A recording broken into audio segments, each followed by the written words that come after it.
Hello students, मैंने आपको पहले 2 वीडियोस बना करके सेंड किए हैं यूट्यूब पर और ये अब थर्ड वीडियो है।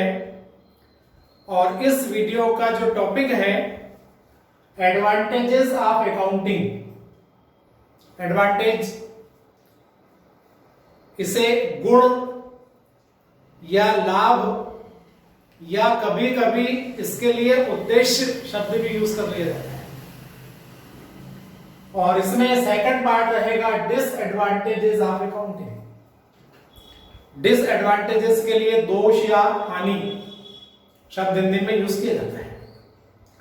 तो अकाउंटिंग के जो गुण और दोष हैं, लाभ और हानियां जो हैं, अकाउंटिंग रखने से कौन कौन से लाभ होते हैं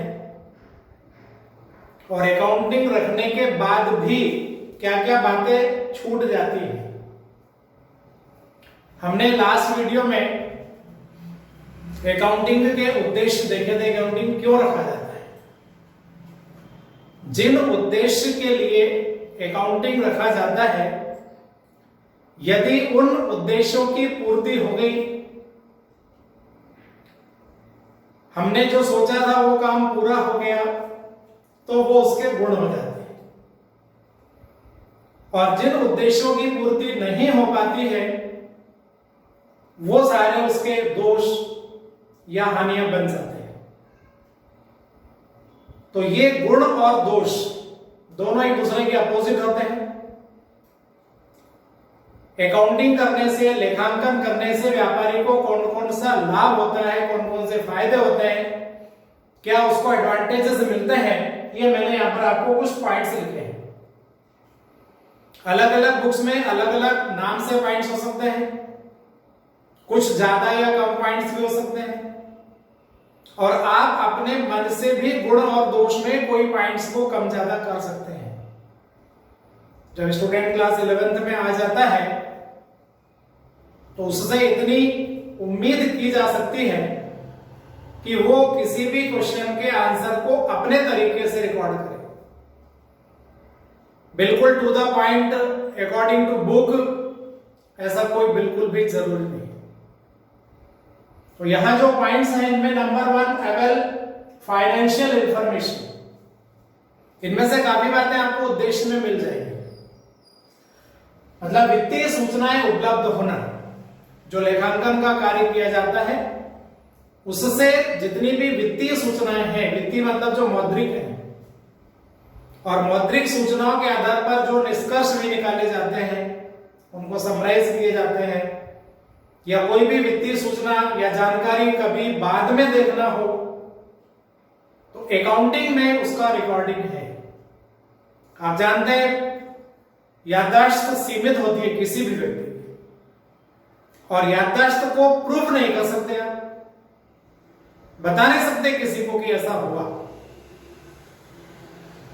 तो इसलिए लेखांकन जरूरी है। लेखांकन से जितनी भी फाइनेंशियल इंफॉर्मेशन है, वो सारी वहां पर एक जगह पर उपलब्ध होती है। हेल्पफुल टू मैनेजमेंट, प्रबंध के लिए सहायक।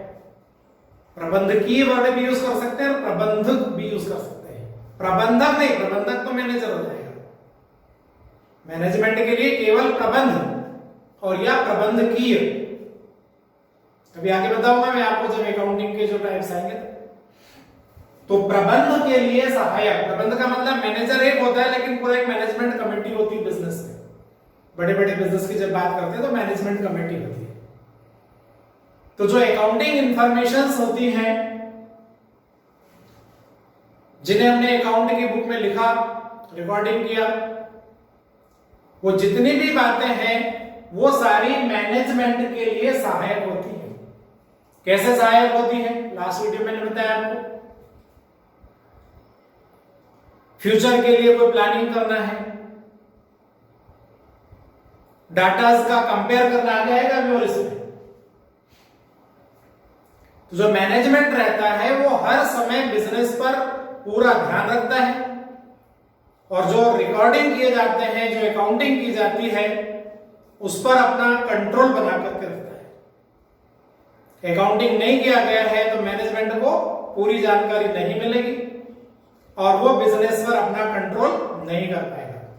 अब कंट्रोल कई बातों का होता है, कैश का भी कंट्रोल होता है, एम्प्लॉइज का, कर्मचारी का कंट्रोल होता है, गुड्स जो परचेज करते हैं, सेल करते हैं, तो कहीं ऐसा तो नहीं कि ज्यादा परचेज हो रहा है, सेल कम हो रहा है। ज्यादा परचेज में फिर उसका भी एक्सपेंसेस हो जाता है, गुड्स को रखने के लिए गोडाउन रेंट पर लेना पड़ता है। तो ये बहुत सारी बातें होती हैं जिनको मैनेजमेंट के द्वारा कंट्रोल करना जरूरी है। तो जो अकाउंटिंग है वहां से सारी इंफॉर्मेशन मिल जाती है और उन इंफॉर्मेशन के बेस पर मैनेजमेंट अपने पूरे बिजनेस को कंट्रोल कर सकता है। तो जो अकाउंटिंग है मैनेजमेंट के लिए हेल्पफुल होती है। इजी टू कंपैरेटिव स्टडी, अभी लास्ट वीडियो में मैंने बताया था आपको कंपैरेटिव स्टडी। कंपैरेटिव मतलब आप जानते हैं लास्ट ईयर और करंट ईयर या और लास्ट 2-3 इयर्स के लिए जितने डाटास होते हैं सबका कंपेयर किया जाता है। तो कंपेयर तभी होगा जब उसका अकाउंटिंग किया गया है, सारी बातों को प्रॉपर वे में लिखा गया है। यदि नहीं लिखा होगा तो अनुमानित जो समंक रहेंगे, जो आंकड़े रहेंगे, उनसे कोई कंपेयर नहीं किया जा सकेगा। तो अकाउंटिंग बहुत जरूरी है। अब कंपेयर किस बात का होगा? प्रॉफिट का, लॉस का, एक्सपेंसेस का, इनकम के लिए, लोन के लिए, कई प्रकार के लॉसेस होते हैं, टैक्स का पेमेंट होता है। इनमें सब में लास्ट ईयर में या उसके और पहले साल में, करंट ईयर में, इनमें क्या डिफरेंसेस आ रहे हैं, किसमें वृद्धि हो रही है, किसमें कमी हो रही है। एक्सपेंसेस कम हो रहे हैं तो अच्छी बात है, इनकम बढ़ रही है, प्रॉफिट बढ़ रहा है तो अच्छी बात है, सेल बढ़ रहा है तो अच्छी बात है। तो कंपेयर इस प्रकार से करने के लिए अकाउंटिंग बहुत जरूरी है। अकाउंटिंग का मतलब सिर्फ लेखांकन, जो सारी बातें हमने कल देखी थी, ट्रायल बैलेंस बनता है, trading account, profit and loss account, balance sheet, ये सब अकाउंटिंग में आता है। तो वो अकाउंटिंग करने के कौन कौन से लाभ है। नेक्स्ट है कैलकुलेशन ऑफ टैक्सेस। व्यापारी के द्वारा सरकार को बहुत प्रकार के कर दिए जाते हैं। सेल टैक्स भी होता है, इनकम टैक्स होता है। अभी सेल टैक्स के प्लेस पर एक लग गया गुड्स एंड सर्विस टैक्स होता है। यदि विदेशों से माल खरीदते बेचते हैं तो इंपोर्ट एंड एक्सपोर्ट टैक्स, आयात और निर्यात कर भी लगता है, कस्टम ड्यूटी लगती है, ऐसे कई प्रकार के टैक्सेस लगते हैं। तो लेखांकन यदि सही तरीके से किया गया है तो टैक्सों की, कोई भी प्रकार के टैक्सेस हैं, टैक्सेस की कैलकुलेशन करने में कभी कोई प्रकार की समस्या नहीं आती है और सरकार को भी व्यापार पर, बिजनेस पर इस बात का विश्वास रहता है। नेक्स्ट है एविडेंस इन कोर्ट। न्यायालय में साक्ष्य। कोर्ट आप जानते हैं, न्यायालय आप जानते हैं। कई बार कई प्रकार के डिस्प्यूट हो जाते हैं। अब डिस्प्यूट में एम्प्लॉइज से भी हो सकते हैं, कस्टमर से भी हो सकते हैं, क्रेडिटर्स से भी हो सकते हैं, कई प्रकार के डिस्प्यूट्स होते हैं। अब जब डिस्प्यूट है तो उनका समाधान भी होना चाहिए। तो समाधान या तो आपसी तालमेल से हो जाए, आपस में बात करके हो जाए, और यदि आपसी तालमेल से कोई प्रकार का समाधान नहीं हो पाता है तो ये फिर मामले सारे न्यायालय में पहुंचते हैं। तो जो न्यायाधीश महोदय रहते हैं वो बिजनेस का जो रिकॉर्ड है, जो अकाउंटिंग है, उस अकाउंटिंग को वहां न्यायालय में बुलवाते हैं और उस अकाउंटिंग के द्वारा ही न्यायाधीश महोदय भी अपना जजमेंट सुनाते हैं। कैसे हम एक एग्जांपल समझ सकते हैं। किसी कस्टमर को हमने माल बेच दिया 50,000 रुपीज का, उसका इनवाइस बना दिया 50,000 का, उससे साइन भी ले लिया 50,000 रुपीज के इनवाइस पर, उसने माल लेकर के चला गया। बाद में उसने कुछ पेमेंट किया, 10,000 4 टाइम में पेमेंट कर दिया, तो पेमेंट हो गया 40,000। बाद में बोलता है कि मैंने तो 50,000 आपको पेमेंट कर दिया। जब उसने हमें 4 टाइम में पेमेंट किया 10,000 ईच, हमने उसको रिसिप्ट दी, तो 4 रिसिप्ट्स की वैल्यू होगी 40,000 रुपीज। अब माल तो हमने बेचा 50,000 रुपीज का और उसने पेमेंट किया 40,000। वो बोलता है कि मैंने पूरा 50,000 का पेमेंट कर दिया, 10,000 का डिफरेंस। हमने उसको कहा कि रसीद दिखाइए आप, बोले मेरे पास रसीद नहीं है, आपने नहीं दी। तो बिजनेस में ऐसा नहीं चलता है। बार बार कहा, उसने बात नहीं मानी, पैसे नहीं दिए, हमने मामला न्यायालय में लगा दिया। तो न्यायाधीश महोदय बोलेंगे कि आप अपना बिल बुक, जो इनवाइस बुक रहती है, वो लेकर के आएंगे और रिसिप्ट लेकर के आएंगे। रिसिप्ट का जो बुक है उससे भी उड़वा लेंगे साथ। तो नतीजा क्या निकलेगा? 50,000 रुपीज का बिल है और 40,000 रुपीज के रिसिप्ट हैं। तो न्यायाधीश महोदय हमारे पक्ष में उसका फैसला देंगे। ऐसे कई प्रकार की बातें होती है, सब जनरली मनी से रिलेटेड रहती है। और इन सारे जितने भी अकाउंटिंग होती है, अभी आगे हम पढ़ेंगे, उनके सबके डॉक्यूमेंट्स एंड वाउचर्स प्रिपेयर किए जाते हैं, जिनके बेस पर ये अकाउंटिंग होता है। तो जब भी ऐसा कोई डिस्प्यूट आता है, वर्कर्स के साथ में हो सकता है, हमने किसी से लोन लिया, लोन दिया, पेमेंट किया, उसके साथ हो सकता है, गवर्नमेंट को कितना टैक्स दिया, तो सारी चीजों के हमारे पास में डॉक्यूमेंट्स और वाउचर्स रहते हैं और उसी के बेस पर अकाउंटिंग होता है। तो जब भी कोई ऐसा मामला कोर्ट में जाता है तो वहां उसे एविडेंस के रूप में हम अकाउंटिंग को प्रस्तुत कर सकते हैं। नेक्स्ट है facilitate of sale of business, व्यापार के विक्रय में सहायक। कभी कभी ऐसा भी होता है कि पूरा का पूरा व्यापार ही बेच दिया जाता है या बेचना पड़ता है। पूरा व्यापार बेचने का मतलब आप समझ सकते हैं, व्यापार की सारी संपत्तियां, कैश भी है, बैंक भी है, फर्नीचर भी है, लैंड एंड बिल्डिंग भी है, सारी संपत्तियां और सारे दायित्व भी, लायबिलिटीज, जैसे मुख्य रूप से क्रेडिटर्स, जिनसे हमने उधार माल खरीदा था, किसी प्रकार का लोन, तो ये पूरा का पूरा बिजनेस किसी को बेच दिया है, चलता हुआ बिजनेस, कारण कुछ भी हो सकता है। तो जब बिजनेस को बेचा जाएगा तो उस बिजनेस की सारी संपत्तियों और दायित्वों का, एसेट्स एंड लायबिलिटीज का जो अकाउंटिंग किया है उसके बेस पर वैल्यूएशन किया जाता है कि सारी एसेट्स की वैल्यू कितनी है और लायबिलिटीज की वैल्यू कितनी है। उसके बेस पर बिजनेस का कितना वैल्यू है, कितनी कीमत है, वो पता लग जाती है, अकाउंटिंग होगा। एक सिंपल हम एग्जांपल ले सकते हैं, मान लो हमें किसी को कोई मकान बेचना है, हमारा खुद का मकान है और मकान हमने बैंक से लोन लेकर के बनाया। अब हम मकान बेचना चाहते हैं, मकान की कीमत है मान लीजिए 20 लाख रुपए और बैंक वालों को हमें देना है अभी 5 लाख रुपए देना बाकी है। अब जब मकान किसी को बेचेंगे तो वहां हमारे पास में 2 ऑप्शन हो गए कि भैया 20 लाख आप हमको दे दो, हम 5 लाख रुपए बैंक वालों को दे देंगे। एक तरीका ये हो गया। दूसरा तरीका यह है कि जिसको हम मकान बेच रहे हैं उससे हम बोल सकते हैं कि 15 लाख आप हमको दे दो, 5 लाख रुपए आप हमारी तरफ से बैंक में डिपॉजिट कर दो। दोनों का मीनिंग है।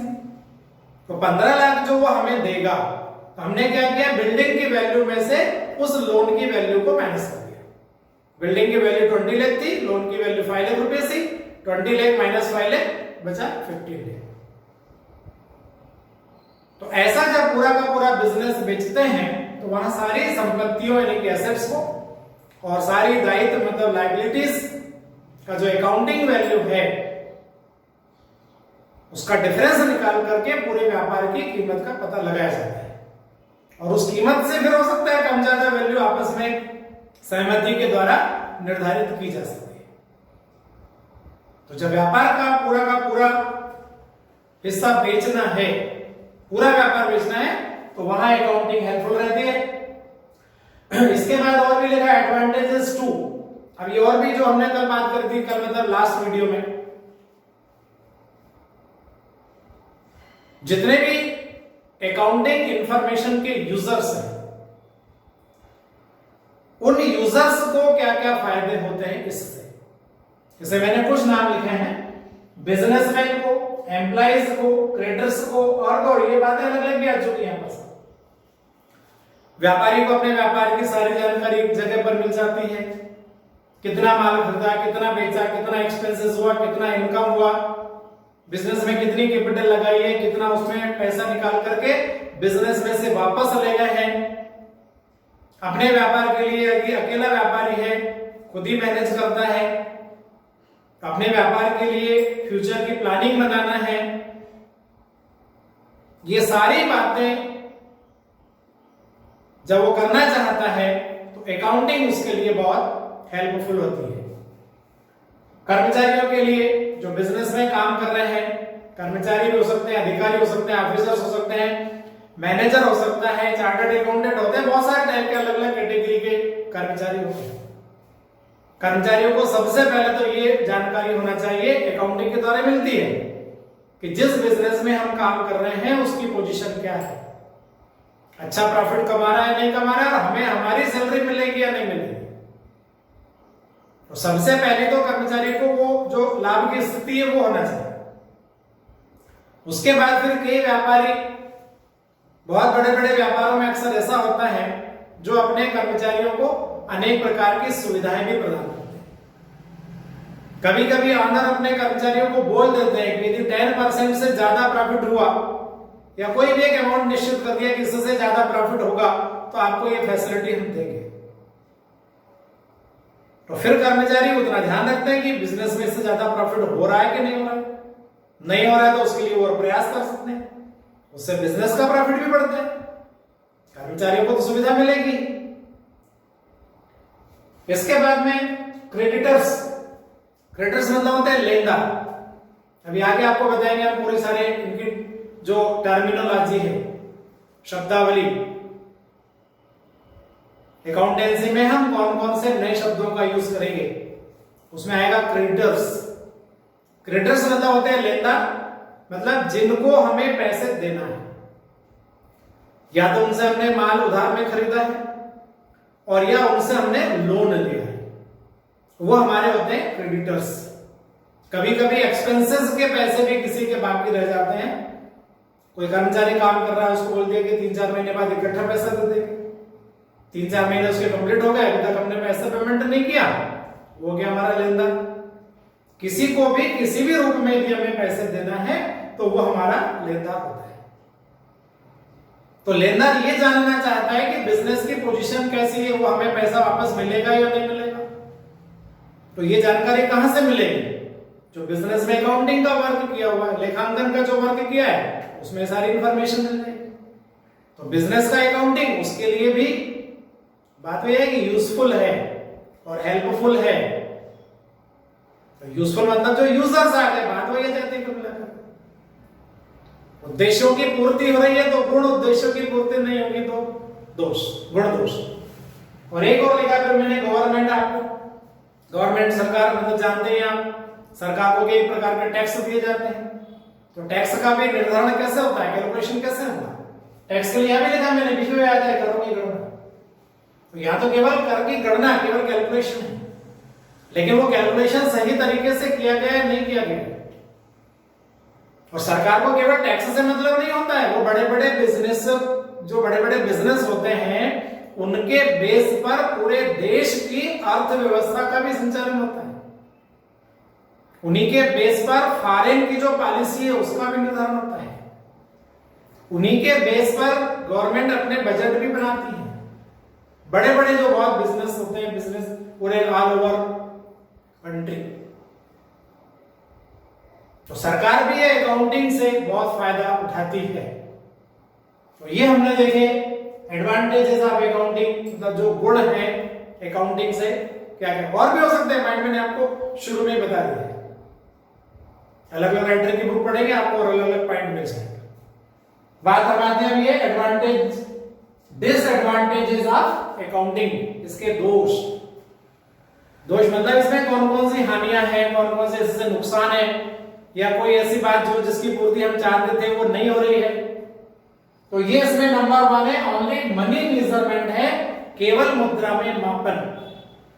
मतलब अकाउंटिंग में सिर्फ उन ट्रांजैक्शंस को रिकॉर्ड किया जाता है जिनका मुद्रा में, पैसे में जिसको माप सकते हैं। गुण यदि है, गुणात्मक तथ्य जो रहेंगे उनका रिकॉर्डिंग या अकाउंटिंग में नहीं हो सकता है। कर्मचारी बहुत ईमानदारी से काम करते हैं, अब ये पूरे अकाउंटिंग में कहीं भी नहीं लिख सकते, बहुत मेहनत से काम करते हैं, अकाउंटिंग में इसको कहीं भी नहीं लिख सकते। तो जो गुणात्मक तथ्य होते हैं वो सारे तथ्य यहां पर अकाउंटिंग में से छूट जाते हैं, केवल यहां पर मनी इंपॉर्टेंट होता है। तो ये किसका सबसे बड़ा दोष है। दूसरा है शोइंग ऑफ वैल्यूलेस एसेट्स। यहां पर क्या होता है, कुछ ऐसे एक्सपेंसेस बिजनेस में कर दिए जाते हैं जिनका फायदा व्यापार को अनेक वर्षों तक मिलता है। जैसे 1 लाख रुपए खर्च कर दिए एक ही साल में और उस 1 लाख रुपए से 5 साल तक उसका फायदा मिलेगा। जैसे विज्ञापन की बात करें कि किसी बिजनेसमैन ने बहुत बड़ी मात्रा में अपना विज्ञापन कर दिया और अब उसको 5 साल तक विज्ञापन करने की जरूरत नहीं है, तो वो जो 1 लाख रुपए है वो 1 साल का खर्च नहीं माना जाएगा, वो 5 साल का खर्चा रहेगा 1 लाख रुपए। तो हर साल का कितना हो जाएगा, 20-20 हजार रुपए निकल जाएगा। उसका मतलब 1 लाख रुपीस में 5 से हमने उसको डिवाइड कर दिया। तो अब क्या होगा इसमें, आगे कुछ जो बात बता रहा हूं मैं वो आपको नए नए शब्द लगेंगे। पहले साल में 20,000 रुपए जाएंगे प्रॉफिट लॉस अकाउंट में, लाभानी खाते में, और बाकी 80,000 रुपए चले जाएंगे बैलेंस शीट में। अब ये एक्सपेंसेस का पेमेंट कर दिया लेकिन वो बैलेंस शीट में पहुंच गया, तो 80,000 की कोई एसेट नहीं है लेकिन फिर भी वो वहां बैलेंस शीट में अवेलेबल है। सेकेंड ईयर में फिर उसमें से 20,000 रुपीज प्रॉफिट लॉस अकाउंट में आ जाएंगे, फिर बचेगा वहां 60,000 रुपीज। तो ये कोई एसेट नहीं है लेकिन फिर भी इसे बैलेंस शीट में एसेट के साथ में लिखा जाएगा। तो वैल्यू लेस एसेट है, एसेट नहीं है, एसेट के रूप में लिख रहे हैं। एक तो ये तरीका होता है और एक और इस प्रकार की एसेट होती है जो बिजनेस में एसेट रहती है लेकिन उन्हें रिकॉर्ड नहीं किया जाता, इसका उल्टा एडजस्ट। जब कोई एसेट खरीदी जाती है तो उस एसेट की वैल्यू धीरे धीरे धीरे धीरे कम होती जाती है, उसे बोलते हैं डेप्रिसिएशन। हिंदी में अवक्षण या मूल्यह्रास भी उसे कहा जाता है। कई बार स्थिति ऐसी आती है कि वैल्यू कम करते करते उसकी वैल्यू 0, लेकिन फिर भी वो बिजनेस में अभी काम आ रही है, तो वैल्यू तो हो गई 0। अब 0 को लिखने से तो कोई मतलब नहीं निकला। तो जो स्टेटमेंट बनाए जाते हैं फाइनेंशियल स्टेटमेंट, उसमें उस एसेट का नाम रिकॉर्ड नहीं किया जाता है जबकि वो बिजनेस में रहती है। तो बिजनेस में है लेकिन वैल्यू 0, उसको नहीं लिखा जा रहा है। और दूसरी तरफ ये एसेट ही नहीं है, दिख ही नहीं रही, लेकिन फिर भी इनकी वैल्यू को वहां लिखा जा रहा है। तो ये कुछ कंट्रोवर्सीज होती है, विरोधाभास इनको कह सकते हैं। ये अकाउंटिंग का एक सबसे बड़ा दोष है। इसके बाद है valuation of assets on cost basis. Cost का मतलब जितने में खरीदी। कई एसेट ऐसी होती हैं जिनको हम जब आज खरीदते हैं उसके बाद उनकी वैल्यू लगातार बढ़ती जाती है, लेकिन अकॉर्डिंग टू एक्ट या अकॉर्डिंग टू लॉ उन एसेट्स पर और भी डेप्रिसिएशन, अभी जो मैंने वर्ड यूज किया अवक्षण या मूल्यह्रास, लगा करके उसकी वैल्यू को कम कर दिया जाता है। उसका भी एक एग्जांपल से मैं आपको समझा दूंगा। एक दुकान खरीद ली 10 लाख रुपए में, 10 लाख रुपीज में दुकान शॉप खरीदी। अकॉर्डिंग टू लॉ उस पर 10% से डेप्रिसिएशन लगाना है। डेप्रिसिएशन तो उसकी कीमत कम करना है। तो 10 लाख रुपए का 10% कितना होगा, 1 लाख रुपीज। मतलब हर साल उसकी कीमत 1-1 लाख रुपए कम होती जाएगी।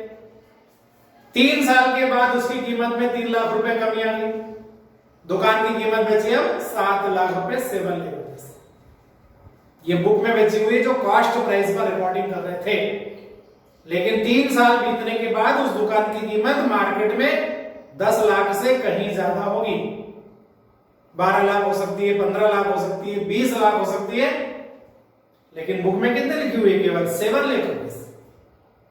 तो ये जो कास्ट प्राइस पर रिकॉर्डिंग करने की जो प्रथा है, लिखा है according to law and according to act, लेकिन वो तरीका गलत हो गया।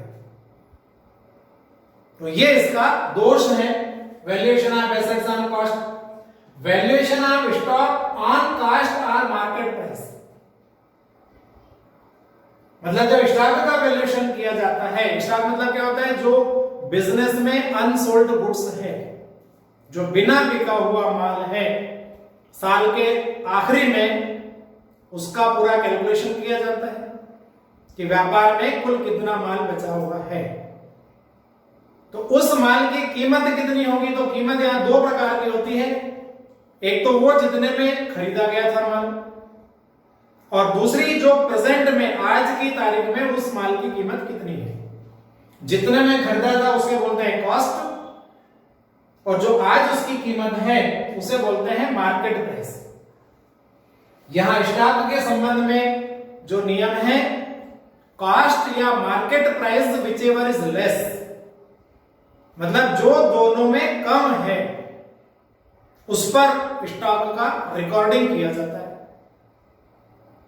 कभी ये कम है तो इस पर लिख दिया, कभी वो कम है तो उस पर लिख दिया। तो ऐसा अनसर्टेनिटी वाला कोई रूल तो अच्छा नहीं होना चाहिए। कोई भी एक रूल बना दो फिक्स करो, कभी कास्ट प्राइस कम रह गई तो इस पर लिख दिया, कभी मार्केट प्राइस कम हो गई तो उस पर लिख दिया। तो इससे क्या होता है? बिजनेस का जो प्रॉफिट या लॉस है वो भी गलत हो जाता है, बिजनेस की जो फाइनेंशियल पोजीशन है वो भी गलत हो जाती है। तो इसलिए ये एक अकाउंटिंग का ये भी एक अच्छा बड़ा दोष है। क्रिएशन ऑफ सीक्रेट रिजर्व, मतलब गुप्त संचय का निर्माण। ये व्यापारी लोग अपने प्रॉफिट को बचाने के लिए एसेट्स का और लायबिलिटीज का रीवैल्यूएशन कर लेते हैं अपने मन से। एसेट की वैल्यू कम कर दी और एक सीक्रेट रिजर्व बना दिया, लायबिलिटीज की वैल्यू बढ़ा दी और एक सीक्रेट रिजर्व बना दिया। मतलब एसेट्स और लायबिलिटीज की वैल्यूज को चेंज कर दिया जाता है, और चेंज इस तरीके से करते हैं कि किसी को पता भी ना चले, और वैल्यू चेंज करके एक रिजर्व बना लेते हैं जिसे बोलते हैं, नाम है उसका सीक्रेट रिजर्व। अभी आगे एक लेसन ही आएगा पूरा रिजर्व एंड प्रोविजंस, आपको बाद में बताएंगे उस वीडियो में। तो सीक्रेट रिजर्व, गुप्त रिजर्व, गुप्त संचय का निर्माण कर लिया जाता है। इससे क्या होता है? व्यापार की जो वास्तविक स्थिति है वो लोगों को पता ही नहीं चलता। लोगों को मतलब क्या हुआ? इनको सब व्यापारी को मालूम है बस, बाकी इधर किसी को भी नहीं पता। तो गुप्त संचय का निर्माण करके व्यापारी दूसरे लोगों को भी धोखा दे सकता है। तो ये इस प्रकार से कुछ जो मैंने यहां पर लिखे हैं, ये डिसएडवांटेजेस ऑफ अकाउंटिंग, लेखांकन के दोष या हानियां आप इनको कह सकते हैं। ये हमारा थ्योरिकल पार्ट चल रहा है, ये थ्योरिकल पार्ट का 3rd वीडियो है। अभी 2-3 वीडियोस और आएंगे, उसमें केवल आपको बेसिक कॉन्सेप्ट नहीं, पूरी बातों को समझना है। फिर एक वीडियो में आपको अलग से बना करके पूरा दूंगा जिसमें पूरी टर्मिनोलॉजी है। 30-40 ऐसे वर्ड्स हैं जो आपको कुछ नए लगेंगे, जिनका यूज हम पूरा अकाउंटिंग पढ़ते समय, अकाउंटेंसी पढ़ते समय करेंगे। उनको सारे आपको समझा देंगे तो फिर आगे आपको डाउट कभी नहीं होगा। तो ये जो वीडियो मैंने आपको 2 प्रकार की बातें बताई, एडवांटेजेस और डिसएडवांटेजेस, उम्मीद है आपको बातें सब समझ में आई होगी। वीडियो आपने पहले भी देखे, इसको देखिए आप, और अच्छे लगे तो आप शेयर जरूर कीजिए।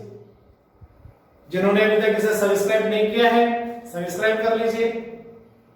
और वहां YouTube पर जब आप देखेंगे तो एक बेल आइकन, घंटी बनी रहती है, वो घंटी को आप क्लिक कर दीजिए, वो नोटिफिकेशन के लिए।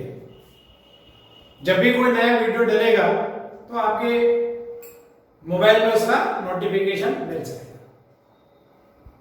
ठीक है, ओके, थैंक यू।